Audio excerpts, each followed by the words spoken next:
Sveiki, mėly žiūrovai, mano vardas Karolis, o jūs žiūrite laidą Ant dviejų ratų. Čia aš jums pristatau pačius įvairiausius motociklus, kuriuos galite sutikti Lietuvos keliuose ir pasidalinu visokią naudingą informaciją motociklistams. Na, o šiandienos laidos pagrindinis svečias tai yra pats naujausias CF Moto Adventure gamos papildymas ir tai yra 700 MT.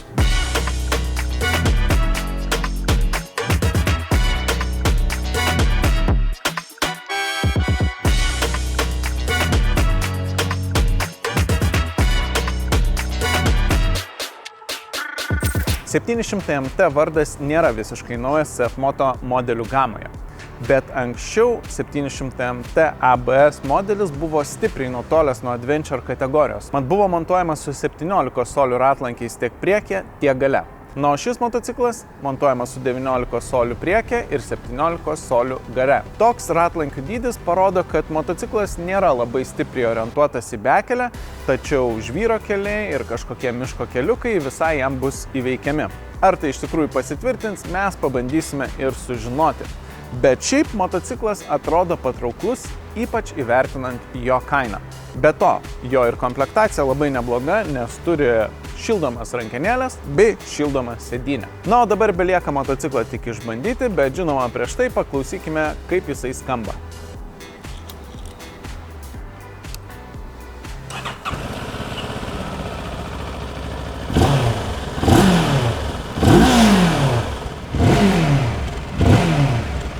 Na, dabar važiuojam.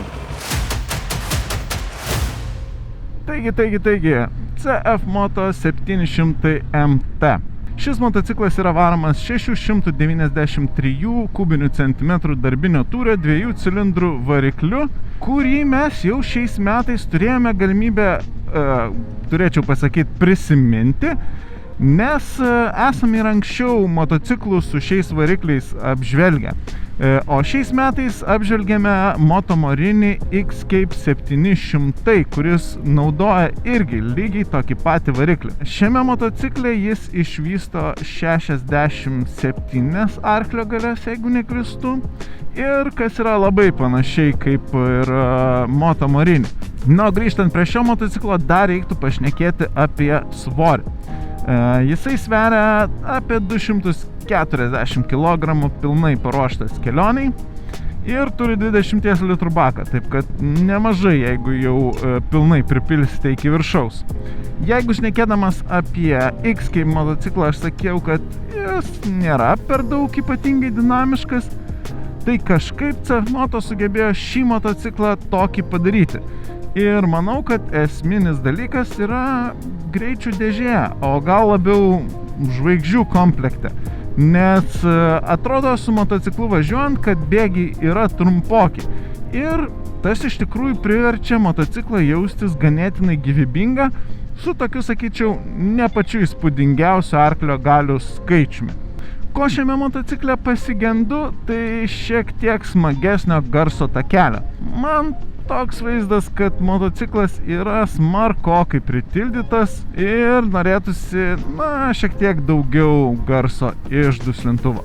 Taip pat šis variklis pasižymi vibracijomis, apie kurias mes dar pašnekėsime, bet turiu pasakyti, kad čia jos šiek tiek tolygesnės ir nėra kažkokio labai ryškaus padidėjimo viename ar kitame apsukų diapazone. Tai bent tiek gerai. Akceleratoriaus departamente irgi čia nieko naujo, jis valdomas ne elektra, o tiesiog senais gerais trosais, bet dėja, kaip visada, turiu prisikabinti prie akceleratoriaus jautrumo, prie tos pradinės atsidarimo padėties. Kas liečia greičių dėžę, ji čia veikia tikrai sklandžiai, neturiu jai jokių priekaištų.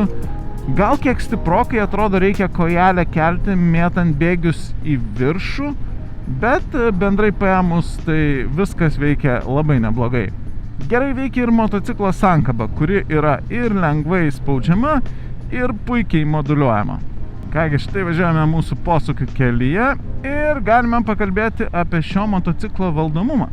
Ir reikia pasakyti, kad čia motociklui priekaištų neturiu. Jisai tikrai puikiai valdosi, labai noriai gula į posūkius, gerai jaučiasi ant krašto padangos.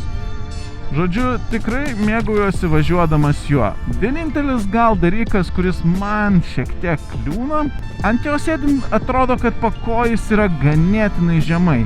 Ir tai kartais sukuria tokį jausmą, kad lyg baisu motociklą stipriau guldyti, nes atrodo, kad gali pakojų pasiekti asfaltą.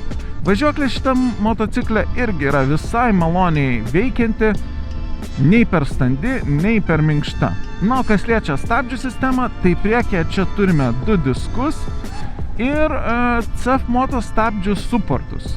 Nežinau, ar tai yra tik tai ženkliukas, ar išties yra CF Moto gamybos stabdžių sistema, bet jinai veikia tikrai labai neblogai. Jeigu tik galėčiau prie kažko prisikabinti, tai kad rankenėlėje yra šiek tiek laisvos jėgos ir tik vėliau pradeda veikti stabdžiai. Bet tuo pačiu, tam, kad turėtumėt gerą stabdymą, jums tikrai nereikės stipriai spausti rankenėlės, stabdžiai čia labai efektyvūs. Na, dabar pakalbėkime apie vairuotojo komfortą. Ir pradėkime nuo sėdynės, kuri čia yra išties patogi. Nors šioje nėra daug vietos persislinkti ir pakeisti sėdėjimo poziciją, bet jinai yra ir minkšta, ir tikrai ganėtinai plati, kas leidžia svorį paskirstyti per didesnį plotą ir jaustis patogiai. Kaip ir galima tikėtis iš Adventure motociklo, sėdėsena čia yra visiškai neutrali, sėdžiu statmenas, rankos lengvai sulenktos, žodžiu, čia priekaištų neturiu. Bet jau minėjau anksčiau, kad pakojis atrodo yra ganėtinai žemai, kaip ir žemai yra sėdynė. Pakojai nėra, atrodo, pakišti per daug atgal. Tai reiškia, kojos nors ir sulenktos, bet sulenktos ganėtinai patogiai. Ką šiame motocikle tikrai galiu pagirti, tai yra veidrodėliai. Pirmas dalykas, jie yra labai dideli ir puikiai rodo visą tai, kas yra už manęs, ir mano rankos beveik nepatenka į mano matymo zoną. Be to ir vibracijos neypatingai persiduoda, bent jau prie mažesnių greičių ir mažesnių variklio apsukų.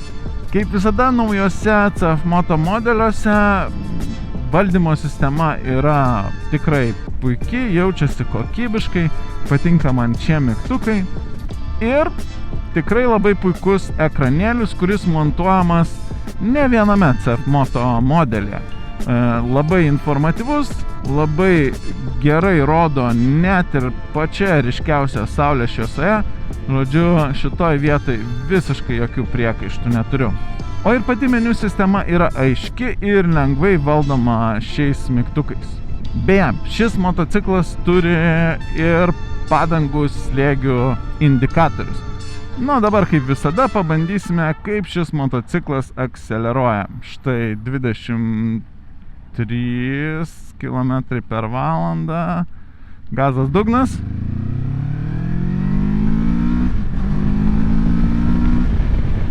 Labai neblogai, labai neblogai. Vėlgi reikia permesti į trečią bėgį ir man atrodo netgi anksčiau nei su Escape motociklu, bet tas priduoda motociklui dinamikos. Na, dabar pakalbėkime apie važiavimą prie didesnio greičio. Ir šioje vietoje maloniai veikia šis stikliukas, kuris tikrai labai neblogai nupučia vėją nuo mano šalmo.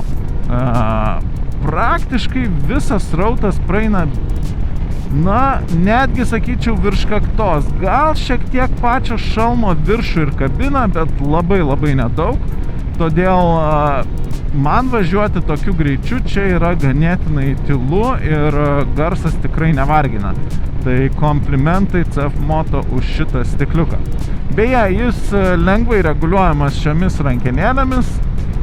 Galite nuleisti, pakelti. Tik tai jas pasiekti nėra lengva, nes tas stikliukas ganėtinai toli. Na, bet čia tokia smulkmena. Štai važiuojant 92 km, 90 km per valandą mes turim šiek tiek daugiau nei 4000 variklio apsisukimų per minutę ir tikrai tos vibracijos, apie kurias šnekėjau, jos per daug čia nevargina. Labiausiai jas jaučiu per rankenėlės, per pakojus šiek tiek, jeigu bandau atkreipti į tai dėmesį, bet kaip ir sakiau jau, nevargina tikrai. Gal tik tai reiktų paminėti, kad prieš 130 km per valandą šis motociklas pasiekia beveik 6000 apsisukimų per minutę, kas tikrai nėra mažai. Tad jeigu jūs keliausite labiau magistraliniais keliais, manau, jums reikės pagalvoti apie perdavimo pareguliavimą pakeičiant galinę arba priekinę žvaigždę. Štai esame mūsų bandomojo važiavimo žvyrkelio atkarpoje ir čia motociklas jaučiasi visai neblogai. Kadangi tai yra adventure tipo motociklas, tai labai lengvai galima išjungti galinio rato ABS sistemą, tai užtenka palaikyti šį mygtuką ilgai. Ir štai išsijungia ABS-as. Beje, motociklas turi ir ratų prasisukimo kontrolės sistemą, kuri irgi išsijungia kartu su ABS sistema palaikius tą mygtuką. Na, o atsistojus, turiu pasakyti, kad važiuoti su motociklu nėra pernelyg patogu. Vairas atrodo yra šiek tiek žemokai.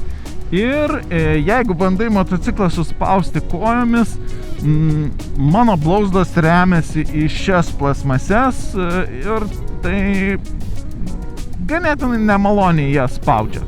Kągi, mano bandomasis važiavimas eina į pabaigą ir metas pašnekėti apie degalų sąnaudas, kurios visų bandymų metu man gavosi apie 5,3 litro. Tai sakyčiau visai neblogai. Nuo dabar beliko apžvalgą apibendrinti, bet prieš tai trumpa reklama, po kurios dar vienas reportažas apie motociklus ir B kategoriją. Apibendrinant turiu pasakyti, kad tai visai smagus motociklas. Lengvai valdomas, su patogia sėdynė bei puikia apsauga nuo vėjo ir prieinamas pradedantiesam dėl žemo sėdynės aukščio. Tačiau tai tikrai nėra tobulas motociklas. Man iki pilnos laimės labai trūko garsesnio variklio garso, na ir žinoma, turiu jausmą, kad šis variklis yra šiek tiek atgyvenęs. Ypač kai turi galvoje, kad CF Moto turi puikų 675 kubinių centimetrų 3 cilindrų variklį. Aš tik tai galiu pasvajoti, kaip puikiai tas variklis jaustųsi šiame motocikle. Na, bet kaip visada sakau, visa tai tik tai mano nuomonė. O visus jūs dominančius motociklus išbandykite patys. Šioje laidoje tiek, likite sveiki ir saugus kelyje, o mes pasimatysime jau po savaitės. Iki.